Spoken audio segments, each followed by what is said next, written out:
السلام عليكم خۆشەویستان.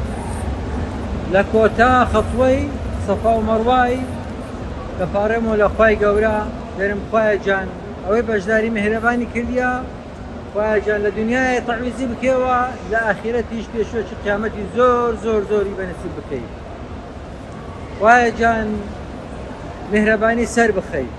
خوایە جان ئەو کۆسپ و تەگەرانەی کە لە پێش میهرەبانی ماینە ئاسانی بکەیت.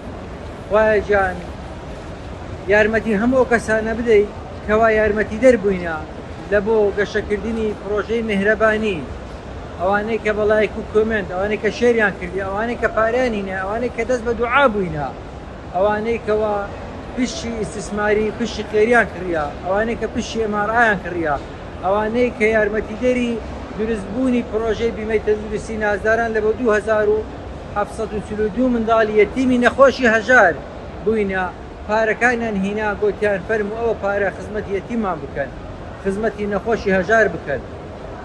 خوا خێری ئەو کەسانە بنووسی کە لە خارج پارەیان ناردەوە، گوتیان با پشتی خێری میهرەبانی زیاد بکەین، کە ئێستا کە 3257 پشتی خێری هەیە، لە کۆی گشتی 7500 پشتی، کە ئێستا 189 پشتیمایان میهرەبانی کە بفرۆشرێتن. ومێد دەکەم خێرخوازان بێن ئەو 189 پشکەیەش بکڕن کە پشتی بە 30 وەرەقەیە، و پشتی ئێمارای 928 پشتی فرۆشایە کە پشتی بە $500 کە 2250 پشکە. ئەمە هەستان بەکردنی جیهازێکی MRI جدید کە کوردستانەدا ئێستا ئەو جیهازەی نەهاتی پێ، کە هیلیۆن فری بۆرد هەفتە جیهازی MRI ئەوروپی جدید کڕیمان. خوای گەورە لۆمانی سەهل کرد بە پشتیوانی ئەو هەموو خێرخوازەیە کە پارەکانیان هینا 50 دەفتەرمان تەسلیم کرد.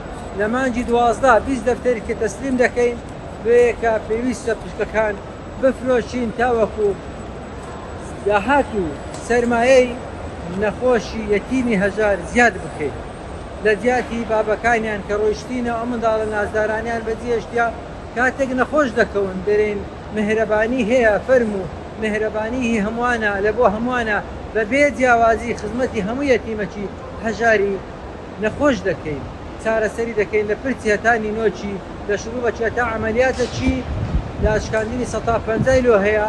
هەموو دکتۆرەکانیش دەستی خۆیان دەکەنە خێر لە بۆی لەناو مەشروعی میهرەبانی.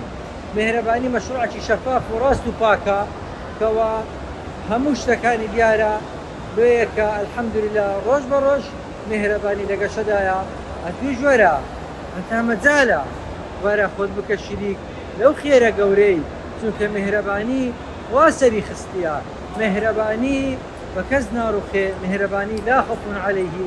میهرەبانی مەشروعەکە ساڵ بە ساڵ گەشەی زیاتر دەکات، وشتی زیاتر دەکاتن. بمێنن بە سەلامەت. دکتۆر دلێر ئاخر شەوقی سەفا و مەڕوای ئێستا کە عەلق دەکەین و عومرەکەمان هینا، دوعای بکەن لە چێوی عەرەفەش حەجەکەمان بەنسیبی کرد. میهرەبانی دڵسۆزی و لێزانی.